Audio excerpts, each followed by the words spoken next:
उत्तर प्रदेश के विधानसभा चुनाव में पूरी ताकत से मैदान में उतरे एआईएमआईएम मुखिया असदुद्दीन ओवैसी गुरुवार को मेरठ में रोड शो करने पहुंचे थे और इस रोड शो में हिस्सा लेकर लौटते वक्त उनकी कार पर किसी शख्स ने ताबड़तोड़ फायर झोंक दिया।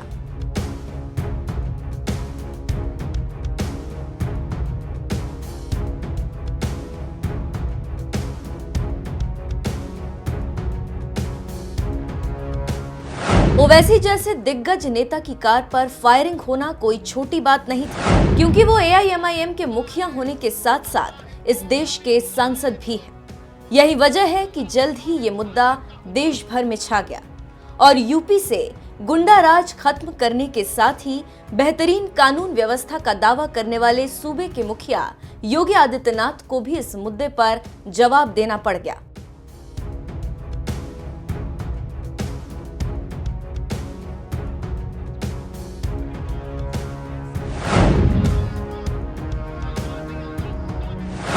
एक तरफ ओवैसी जिन्हें मुस्लिमों की राजनीति के साथ साथ विवादित बयानबाजी के लिए जाना जाता है, तो वहीं दूसरी तरफ भगवाधारी योगी आदित्यनाथ जिन्हें फायर ब्रांड नेता तो माना ही जाता है, हिंदू और हिंदुत्व के मुद्दे पर भी खुलकर अपनी आवाज बुलंद करते रहे। यानी ओवैसी और योगी दोनों किसी नदी का दो किनारा माने जाते हैं, जिनका मेल मुश्किल ही नहीं नामुमकिन माना जाता है। लेकिन इसके बावजूद बात जब ओवैसी पर गोली चलने की आई, सूबे के मुखिया योगी आदित्यनाथ ने दो टूक कह दिया, हम बैलेट पर यकीन करने वाले लोग हैं, बुलेट पर नहीं। इसीलिए इस तरह की कोई भी घटना बर्दाश्त नहीं।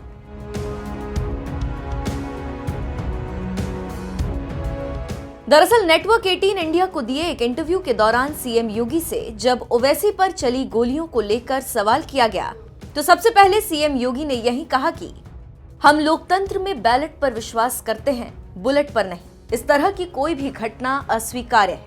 मंच पर उनके अपने भाषण होंगे, हमारे अपने भाषण होंगे, हमारे बीच वैचारिक मतभेद हो सकते हैं, लेकिन इस तरह की किसी को भी सुरक्षा के साथ खिलवाड़ करने की छूट नहीं दी जा सकती। सीएम योगी ने एक तरफ जहां ओवैसी पर चली गोलियों की घटना की कड़े शब्दों में निंदा की, तो वहीं दूसरी तरफ अपने ही अंदाज में उन्हें हिदायत भी दे डाली।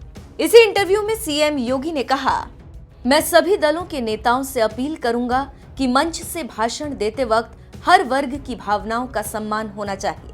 हम वोट बैंक के लिए आस्था के साथ खिलवाड़ करने और जन भावनाओं को कुचलने का भी कुत्सित प्रयास कतई न करें, क्योंकि कहीं न कहीं फिर उसके रिएक्शंस देखने को मिलते हैं। इन चीजों को हर व्यक्ति को ध्यान में रखना होगा। सीएम योगी ने इसी इंटरव्यू में यह भी बताया कि ओवैसी को सुरक्षा मिलनी चाहिए और हमने उन्हें वाई श्रेणी की सुरक्षा भी दी हुई। पुलिस ने उनके खिलाफ त्वरित कार्रवाई भी की है जो लोग इस घटना में शामिल थे। असदुद्दीन ओवैसी पर चली गोली पर तुरंत पुलिस ने भी एक्शन लिया और आरोपी सचिन के साथ ही शुभम को भी पुलिस ने गिरफ्तार कर कोर्ट में पेश किया, जहां दोनों आरोपियों को 14 दिनों के लिए जेल भेज दिया गया। पुलिस के मुताबिक फायरिंग में इस्तेमाल दोनों पिस्तौल कंट्री मेड थी। आरोपी सचिन ने कुछ दिन पहले ही हथियार खरीदा था। इतना ही नहीं, आरोपी के पास से जो पिस्तौल बरामद हुई उसमें कलावा बंधा हुआ था, जिससे बड़ा सवाल ये उठता है कि क्या पूरे मामले को धार्मिक रंग देने की साजिश थी। माननीय सांसद ओवैसुद्दीन ओवैसी के प्रतिनिधि यामीन खान के तहरीर पे धारा 307 तथा 7 क्रिमिनल लॉ अमेंडमेंट एक्ट के तहत थाना पिलखुआ जनपद हापुड़ में अभियोग पंजीकृत करते हुए पुलिस ने त्वरित कार्रवाई किया तथा इसमें दो व्यक्ति शुभम और सचिन गिरफ्तार किए गए हैं तथा इनके पास से दोनों के पास से एक अवैध असला तथा कारतूस बरामद किए जा चुके हैं। घटना के दौरान प्रयुक्त हुई अल्टो गाड़ी भी बरामद की जा चुकी है। अभी तक की पूछताछ से ये तथ्य प्रकाश में आए हैं कि माननीय सांसद जी के द्वारा जो एक धर्म विशेष के प्रति भड़काऊ भाषण तथा 2013-14 के दौरान माननीय अयोध्या जी पे मंदिर के प्रति जो उनका रोष था या उन्होंने जो टिप्पणी की थी, उससे आहत होकर इन लोगों ने ये घटनाएं की हैं। विस्तृत विवेचना चल रही है। मौके पर वरिष्ठ अधिकारी कैंप कर रहे हैं जो इस घटना का स्वयं पर्यवेक्षण कर रहे हैं। जैसे ही और भी कोई लाभप्रद सूचना होगी हम प्रेस के साथ शेयर करेंगे। फिलहाल पुलिस इस मामले की जांच में जुटी थी। अब देखना यह है कि मामले में क्या निकलकर सामने आता है। बहरहाल ओवैसी ने खुद की कार पर चली गोली को लेकर संसद में क्या बयान दिया, आइए आपको सुनाते हैं। सर, आपका बेहद शुक्रिया कि कल शाम में आपने फ़ोन करके मेरी खैरियत और मुझसे दरियाफ़्त किया कि क्या हुआ, और आपने मुझे बताया कि आपने फ़ौरन पुलिस के आला अहदेदारों से बातचीत भी की। मैं आपका बेहद शुक्रिया अदा करता हूं कि आपने अपनी संवैधानिक जिम्मेदारी को एक रुकने पार्लिमान की जान पर जब कातिलाना हमला किया गया टोल गेट पर, आपने उस बात की मैं आपका शुक्रिया अदा करता हूं। स्पीकर साहब, मैं मुख्तसर से यहाँ पर ये बात कहना चाहूँगा कि मुख्तलिफ़ सियासी पार्टियाँ मुख्तलिफ़ प्रदेश में इक़्तिदार पर हैं। ये बात आप तमाम को मैं गोशेगुजार कर रहा हूँ कि आखिर ये कौन लोग हैं जो गोली पर भरोसा करते हैं, बैलेट पर नहीं करते। आखिर ये कौन लोग हैं जो इतना रेडिकलाइज हो चुके हैं कि इनको इस संविधान पर एतमाद नहीं रहा, उनको अंबेडकर के बनाए हुए संविधान के खिलाफ हैं, जो इतनी नफरत पैदा करते हैं। आखिर ये कौन लोग हैं? मैं इसको सियासी गुफ्तगू नहीं करूंगा, ये सब के लिए छोड़ रहा हूं, क्योंकि जहां तक मुझे मालूम कि मैं 2 मरतबा का विधायक हूं, 4 मरतबा का सांसद हूं, और अगर इस तरह से अगर राजनीति आगे बढ़ेगी कि टोल गेट पर गाड़ी रुकती है और 4 राउंड गोलियां चलाई जाती हैं, आखिर इन नौजवानों को ये कैसे रेडिकलाइज हुए? और मैं सरकार से पूछना चाहता हूं कि क्या उन्होंने ये रेडिकलाइजेशन सैयद कुतुब की किताब पढ़कर रेडिकलाइज हुए, अब्दुल्ला अज़ाम की किताब पढ़कर रेडिकलाइज हुए, या अयमन अल ज़ोहरी की किताब पढ़कर रेडिकलाइज हुए? इसीलिए मैंने सरकार से 2015 में कहा था कि इंटरनल सिक्योरिटी डिपार्टमेंट MHA में उसमें तमाम मज़ाहिब के लोगों का एक काउंटर रेडिकल सेल बनाइए आप। और सर, ये रेडिकलाइज हो चुके हैं तो भारत की इससे राइट विंग कम्युनिज्म और टेररिज्म बढ़ेगा। मैं आपसे अपील कर रहा हूं कि जो गलती NDA 1 में की थी आप वही करने जा रहे हैं। आपको नुकसान होगा, आपकी सरकार को नुकसान होगा, देश को तो, देश की सालिमियत को खतरा तो पैदा हो रहा है। सर, मैं आपके जरिए से सरकार को यह भी बताना चाहूंगा कि जिन लोगों ने ये रेडिकलाइजेशन किया है, आप इस पर गौर करिए, इन पर UAPA क्यों नहीं लगाते आप? अगर कोई स्पीच देता है, अगर कोई फेसबुक पर किसी क्रिकेट मैच पर किसी टीम की तायीद करता है तो UAPA लगता है। एक सिटिंग MP के ऊपर UAPA नहीं लगेगा सर। मैं सरकार पर छोड़ता हूं। सर, चौथी बात यह है कि रेडिकलाइजेशन की जब बात होती है, हमने यहां पर एक कांग्रेस के बड़े नेता से सुना कि 2 भारत हैं दौलत के एतबार से। नहीं सर, भारत की दौलत मोहब्बत है। भारत की दौलत पैसों की दौलत नहीं है, भारत की दौलत मोहब्बत है। हां, 2 भारत हैं, एक मोहब्बत पर जो पिछले कई बरसों से आबाद है, और एक नफरत पर भारत बन रहा है। तो क्या आप दौलत की भारत की मिसाल देंगे या मोहब्बत की भारत की मिसाल देंगे? अगर मोहब्बत की भारत की मिसाल देंगे तो उसमें आपको मेरी जबान को रोकने के लिए गोली चलाने की जरूरत नहीं है। इस 2 भारत को समझने की जरूरत है।